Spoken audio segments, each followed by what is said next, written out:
In today's video, we're going to be talking about what it is like to own a bicycle store in 2023 post-pandemic.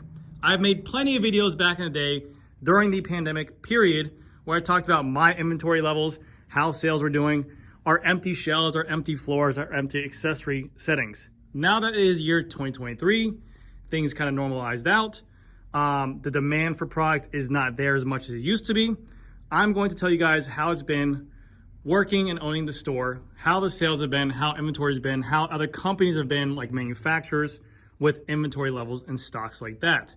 I'll also give you guys a little bit insight of how bigger companies are doing in terms of their product level, and also other stores around me in my area and stores that I know of as well in the whole country, how they're doing as well.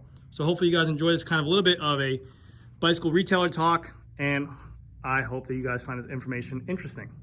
But before I get in all of that, I want to talk about how we got here. I'll bring you back to the time of 2020, around March of year 2020, when this whole pandemic time started.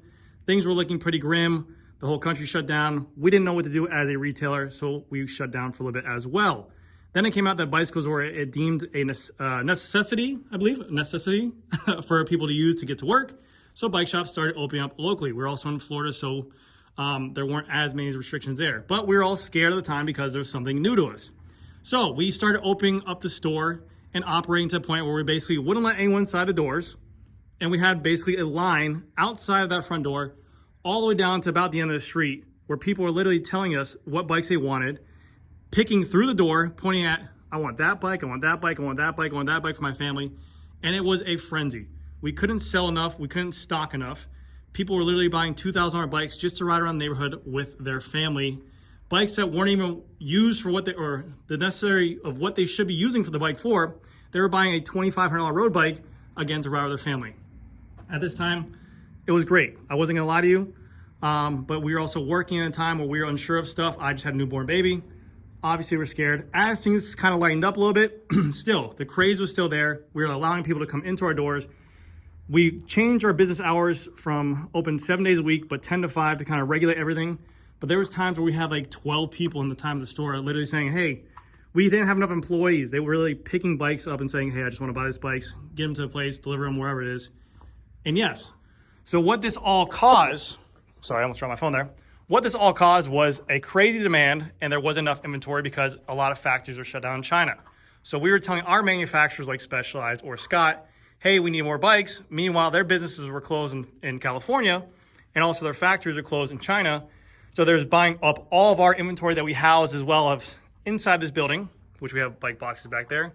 But we also have off-site warehouses that we ran through as well. I want to say, just to be honest with you guys, we probably turned our inventory 6 or 7 times. Now, I get it. Boo-hoo me, yeah. No, it was a great time. We turned inventory that was sitting. We turned dusty inventory that we didn't think we would sell. And we sold every single bike tenfold. Now, in those videos where I'm literally talking about this and explaining this to you guys back then, this whole floor was completely barren.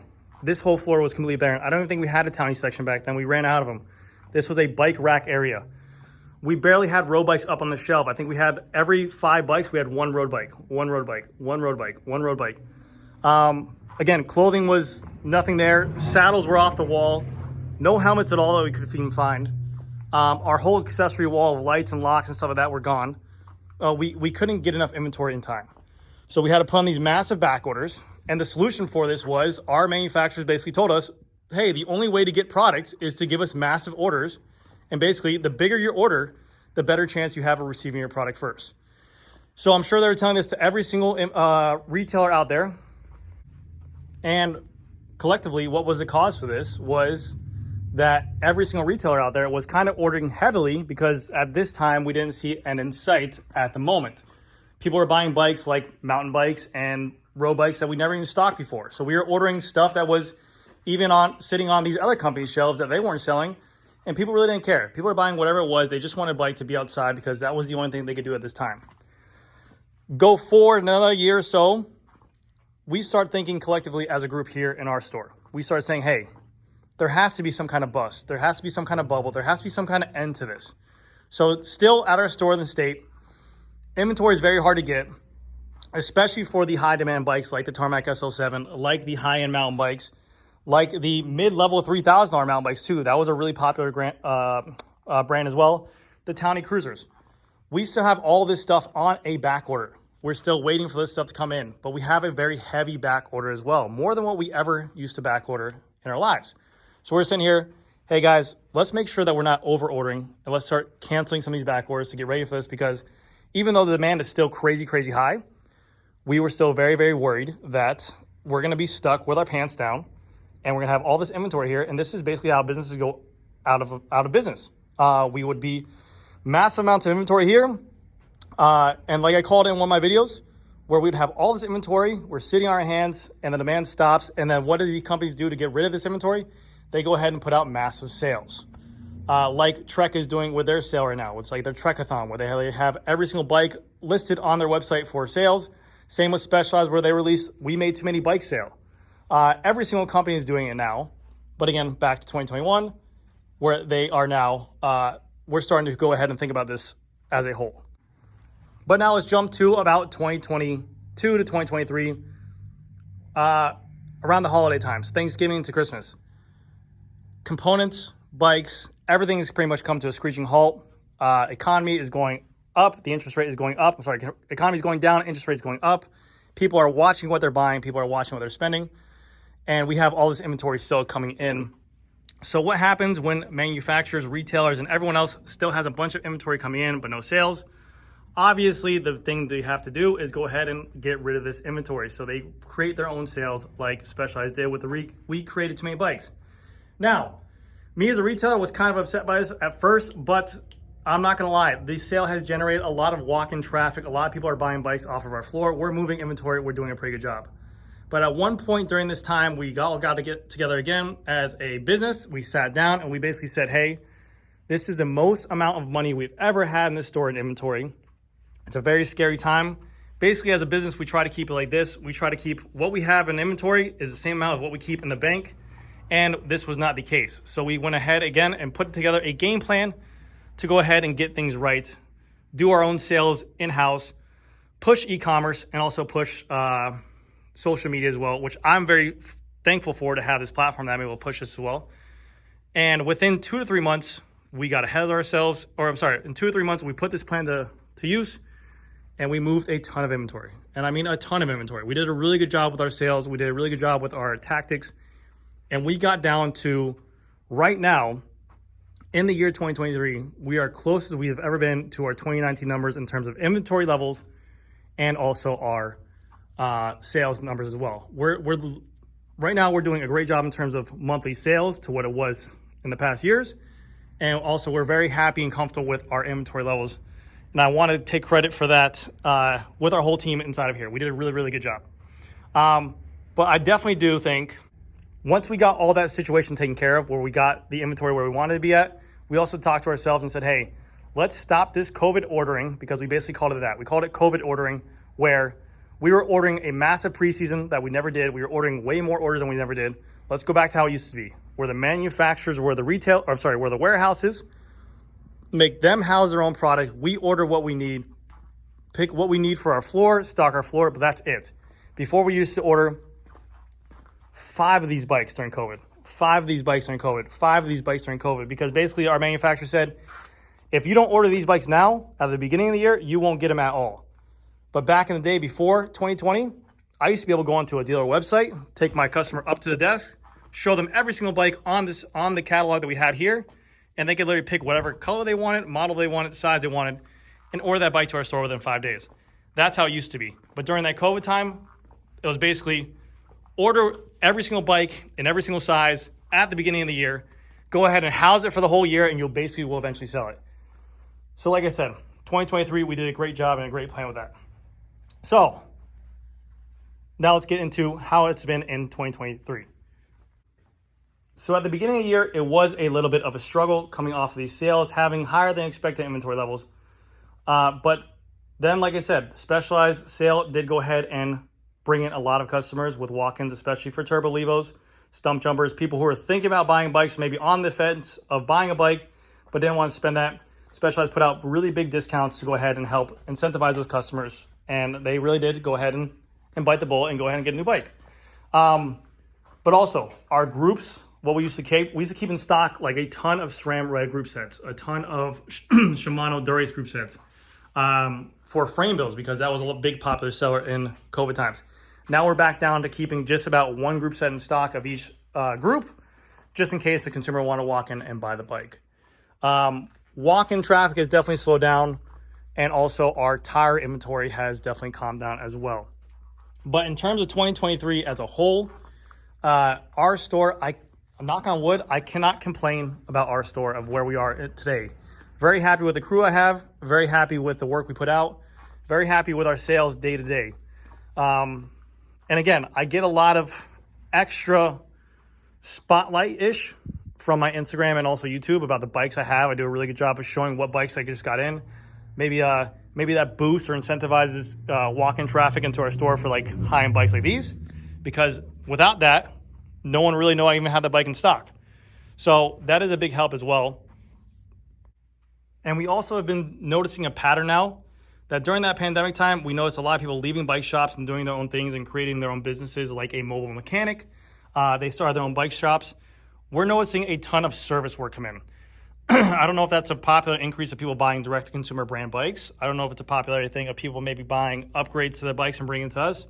But a ton of service work coming in to a point where we're almost overwhelmed with it.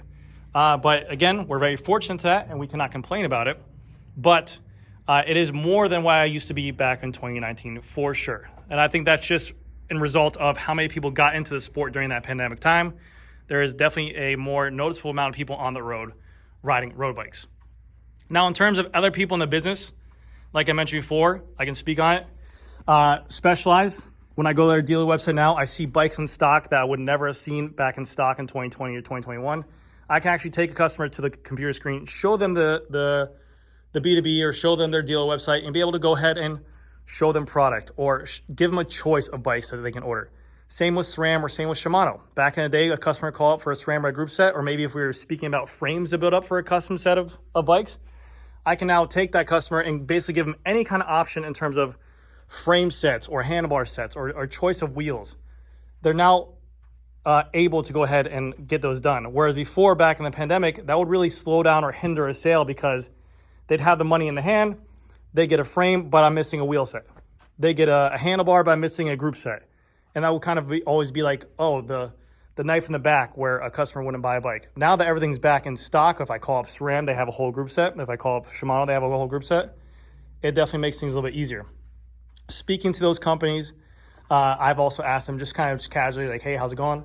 They also said, it's getting back to normal, but there still is a demand for the crazy high-end stuff, which is crazy. I mean, I don't think the high-end customer really feels the squeeze as much as the middle or low-end customer as well. But in terms of also other distributors like JBI, Quality, Holly, I mean, I check their stocks every single day. And I also see what they have in stock in terms of high-end products. And I think that they got hurt the most because these companies were definitely able and willing to take back orders or cancels and stuff like that. And I think that they also heavily ordered just like we did. And I think that maybe they got stuck with too much. Like I mentioned before during my Black Friday video, SRAM and Shimano putting these massive amounts of group sets and really common size crank sets and chain rings on discount heavily.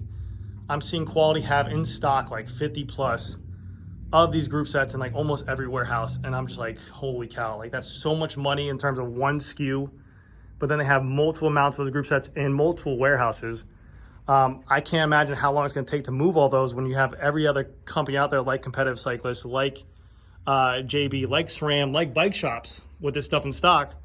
How long it's going to take for that stuff to sell off and kind of regulate? It might even lose its value after a while because there's so much made of it. So, we have to kind of figure out what happens. I just also saw on Bicycle Retailer recently that Quality closed down their bicycle mechanic school that they used to have, where you can actually go and be a certified bicycle mechanic that they pay money for. They just said it wasn't working. They didn't have enough employees there to run it. I guess it wasn't profitable with the building. So yeah, you're seeing a little bit more companies start to feel a squeeze, start to go ahead and trim the fat and figure out what's working and what's not for them. And then as for other stores in my area that I walk in and go do these videos at, where I do these bike videos that they also let me do it, and I talked to these local reps around me, everyone's basically saying this: bicycle sales are still happening, not as much, not as demand, but these stores are so overwhelmed with inventory that they accumulated over those past couple of years that they're not ordering as much from their big name stuff. They're basically selling off whatever they have in the back room before they go ahead and give new orders. So that's a whole chain effect to a point where everyone will feel that effect. So when a rep walks into a store and says, hey, you guys ready to buy more bikes? They go, no, we're selling everything else that we bought during that time. Come back in a little bit. That rep goes ahead and goes back to their manufacturer and says, hey, they're not buying anything. That manufacturer goes back to their factory and says, hey, they're not buying anything. So you're going to start to see maybe less product release. Maybe they're going to hold off on releasing a new model of a bicycle. You're going to see maybe companies only release a select few of bike models or colors coming up. Maybe they might see a couple companies rerun colors from 2023 to 2024 models. So, but this is a serious conversation I want to talk about other bicycle stores in my area and then also in the States. I have gotten tons of reach out from people on Instagram and also just people calling me of bicycle stores closing. Never a good thing. I always hate hearing that. I think there's enough money in this world to go ahead and, give everyone a piece of the pie if they're willing and able to work. But sometimes unfortunate things happen, and sometimes we make mistakes in business, and it does happen. But I've gotten a ton of reach out from business owners, employees who lost their jobs, stores that close down.